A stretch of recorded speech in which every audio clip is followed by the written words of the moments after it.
يا مساء الخير صبايا واهلا وسهلا بكل حدا عم يشوف الفيديو، ورجعت لكم بفيديو جديد ويوم جديد. ببداية الفيديو حابة لكم لا تنسوا تشتركوا بالقناة وتفعلوا زر الجرس وتشاركوا الفيديوهات مع رفقاتكم حتى نوصل ل10,000 مشترك بأسرع وقت ممكن.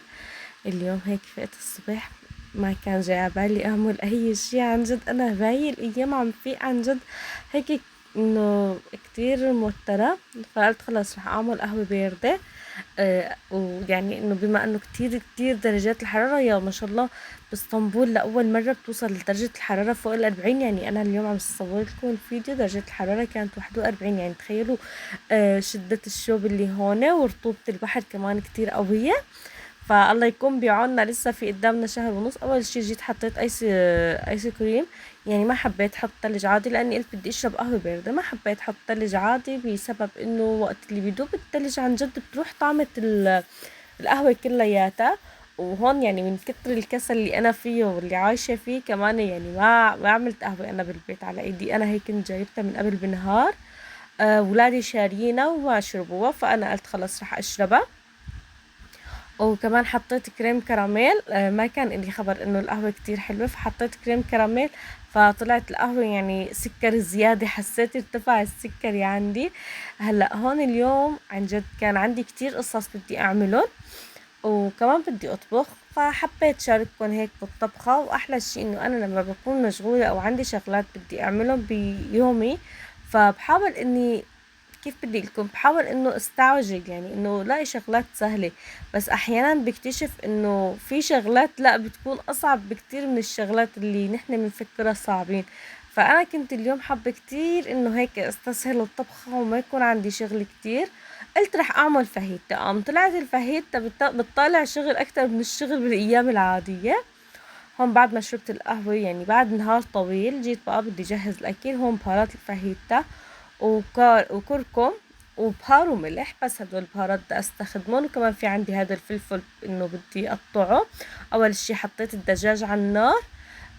هلا هون كنت بدي اقطع الفليفله، بعدين قلت خلص رح احط الدجاج على النار بعدهم بقطعه.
هون مثل ما شفتوا بعد ما الدجاج بلش ياخد لون، عن جد كتير انا بحب لهالطريقة هاي، انه هيك بحطه بالمقلاية تكون كتير كتير حامية، فبياخد لون بسرعة وما ما بينشف الدجاج معنا، يعني انه بتحسوا السوائل بضل بيحافظ عليها. هون قلبته للطرف التاني كمان مشان بدي احط له الفليفل وبدي احط له البهارات. وكمان كنت حابة اعمل سلطة الافوكادو، يعني انه بما انه هيك بحس انا بالنسبة لي عن جد بحس بالصيف لازم نهتم كتير بغذائنا وكتير بصحتنا. لاني ما بعرف بحس اني انا بالنسبة لي شخصيا انا كتير بتعب بالصيف. مالي صحبة معه، مالي من الناس اللي بتحب الصيف.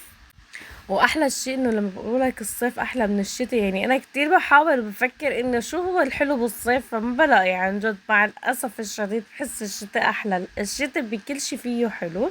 هون كمان جيت بقى بدي احط البهارات، عم بستنى بس الفلفلة لحتى تدبل لحتى احط البهارات. وهيك بتكون الفاهيتا عن جد. هلا هي من اسرع الاكلات، بس بتحسوا شوي يعني بتزفر البيت وهيك. وكمان كنت بدي اعمل سلطة الافوكادو، وحبيت شارككم بهذا اليوم. شو كنت بدي لكم؟ انا كنت بدي لكم شي بس نسيت، والله نسيت. بس اتذكر بقولكم. هلا خلونا بالطبخه. هون جيت بقى بدي احط لها البهارات مثل ما قلت لكم، يعني ما حطيت لها بهارات كثيره، بس بهارات الفاهيتا وبهارات مشكلة وملح وكركم. بحب انا انه هيك شوية اصفر لونه. هلا في كتير ناس يعني هلا انا مو كتير ناس، انا من زمان كنت انه اسمع من كتير ناس انه هاي الفاهيتا بيقولوا عنها مكسيكانو، والمكسيكانو بيقولوا عنها فاهيتا. انا بالنسبة لي بحس انه الفاهيتا اللي بتجي بس فليفلة، اما المكسيكانو اللي بيجي معه فليفلة وفطر وذرة وبصل. الفاهيتا بعتبرها لا معنى هيك. وهون بقى جينا بدنا نعمل سلطة الافوكادو. اول شي جبت هاي الفرامة اليدوية. هلا انتوا راح تشوفوا انه انا كيف كان قصدي، يعني انا هديك الكهرباء اللي عندي همس الخضرة كلياتها. فهاي لا عن جد كتير حلوة. جيت اول شي حطيت الفليفلة الخضراء، وحطيت بصل صغيرة، وحطيت الافوكادو. وكمان انتوا فيكم مثلا تحطوا لها انه سنتوم وبتعطيه. ولسه الاضافه الاطيب لإلها انه تحطوا لها شويه بقدونس، بس انا ما كان متوفر عندي بقدونس والثوم يعني ما كتير فضلت مشان الاولاد ياكلوا منها. وحطيت قطع الافوكادو، وحطيت زيت زيتون وملح وعصرة حامض او عصرة ليمون. عصرة حامض، انا رفيقتي بتقول عن الليمون حامض فتعلمتها منها لهي الكلمة، نحن بنقول ليمون. وعصرة ليمونة. وبعدين بلشت بقى انه اطحنهم كلياتهم بقلب هاي الطحانة. وعن جد كتير حبيتها، كتير عجبتني. هلا عم استنى اجيب بقدونس، كتير حابة اجرب انه اعمل فيها اكلة تبولة، لاني عن جد الظاهر انه انه كيف بديلكن انه الظاهر رح ارتاح من قصة الفرم الناعم. يعني هلا رح تشوفوا انه كيف هيك القطع صارت، انه الفرم صار ما احلى وصار ناعم. هون جيت كمان عم اقشر افوكادو وبحطهم بقلب هي عم بقطعهم هيك قطع صغيرة مشان ما احط القطعة بحالها. ما بعرف، يمكن حتى لو حطيت القطعة بحالها ما بيأثر، يعني انه بتصير ما بيأثر. وطبعا بعصرة الليمونة عن جد بضل محافظ كتير على حاله. هلا اذا حابين هيك اعطيكم وصفات تكون سهلة وصحية كتير، عن جد انا ما عندي مشكلة، قد بعمل وصفات وخصوص الصبح على الفطور. يعني بعمل وصفات على الفطور عن جد.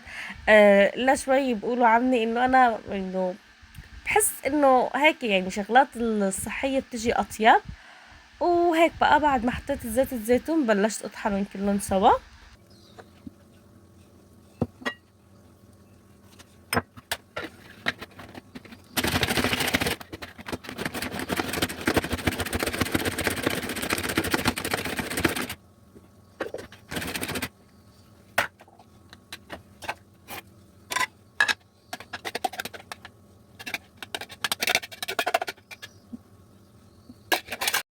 وهون مثل ما شفتوا يعني بدقيقتين صارت معي اطيب سلطة. وكمان نسيت لكم انه انا بحط لها ملح وفلفل اسود، لاني عن جد بيعطيها نكهة كتير طيبة. وهون بقى جيت بدي اعمل سندويشات الفاهيتا. هلا اول اشي عملت لهم للاولاد السندويشات الطبيعيين اللي متعودين عليهم الاولاد، يعني بس حطيت مخلل وصوص والفاهيتا وفوقهم جبنة قشقوان. انا بالنسبة لي حبيت اعملها مع السلطة، يعني بالنسبة لي حسيتها انه مع السلطة اطيب بكتير، وفعلا عن جد هي مع السلطة كانت كتير كتير طيبة. فسندويشتي انا عملتها غير سندويشة الاولاد، لان الاولاد يعني ما خفت انه ما يحبوا هيك. شفتوا الافوكادو ما كتير ناس بتفضل طعمته، بس انا بالنسبة للولاد انه كتير حبوه، يمكن لاني عملت لهم اياه بهالطريقة هاي. بس هو عن جد لما بيكون لحاله بتحسوا طعمته انه ما كتير طيب، يعني ما انه شي مفضل للاكل. انا كنت بالبداية عن جد اول شي كنت كتير استغرب من الناس اللي ياكلوا الافوكادو، اقول يا الله ما بيتاكل، كيف هيك بياكلوا، طعمته مو طيبة. بس بعدين لما صرت اعمل فيه وصفات واعمل فيه سلطات، هلا انا بعمل منه اكتر من وصفة عن جد. وكل وصفة مثلا بتناسب شي، وهي الوصفة اكتر شي بتناسب مثلا سندويشات الفاهيتا او آه كيف بدي لكم الفاهيتا المكسيكانو الفروج وبطاطا بالفرن، هدول الاكلات هيك. انه هاي الطريقة اطيب شي لإلهم. هون بلشت اعمل سندويشات مشان الاولاد ياكلوا. هون بعد ما خلصت اول سندويشة، طبعا كمان في لسه سندويشات للولاد بقلب السخانة. وانا مثل ما قلت لكم عملت تبعيتي للاخير مشان اني احط بقلبها السلطة. وعن جد عطتها نكهة كتير طيبة. هي طلع الشكل ما احلى عن جد. احيانا بتحسوا انه بقول مثل انه العين تاكل قبل التم، وعن جد هذا الشي كتير واقعي انا بحسه. وهون هيك كانت سندويشتي خالصة، والسندويشة تبعيتي كانت عالم تاني. يعني السلطة بقلبها عطتها نكهة بتختلف 180 درجة. وهم بعد ما أكلنا بقى شو اللي صار وقت، شو صار وقت شغل البيت أو شغل المطبخ اللي ما بيخلص عن جد. أنا بهذا اليوم صار لي عقدة نفسية من كتر ما اشتغلت.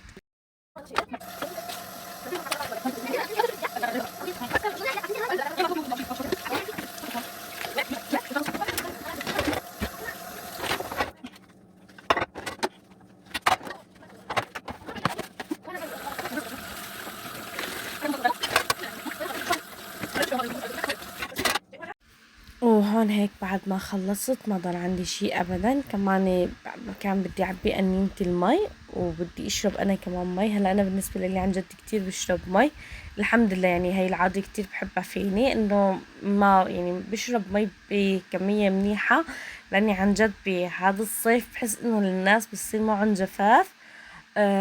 والحمد لله عن جد. يعني أدمن إنه الحمد لله بيكون قليل. وهيك يعني كان يومي معكم، حبيت أشارككم فيه. وبتمنى عن جد إنه إذا حبيتوني وإذا عجبكم الفيديو تشتركوا بالقناة، ويرجع التفاعل على القناة مثل قبل. يعني إذا بتفوتوا على الفيديوهات القديمة رح تلاقوا التفاعل كتير عالي، بس ما بعرف ليش هالفترة هاي التفاعل كتير كتير صاير ضعيف.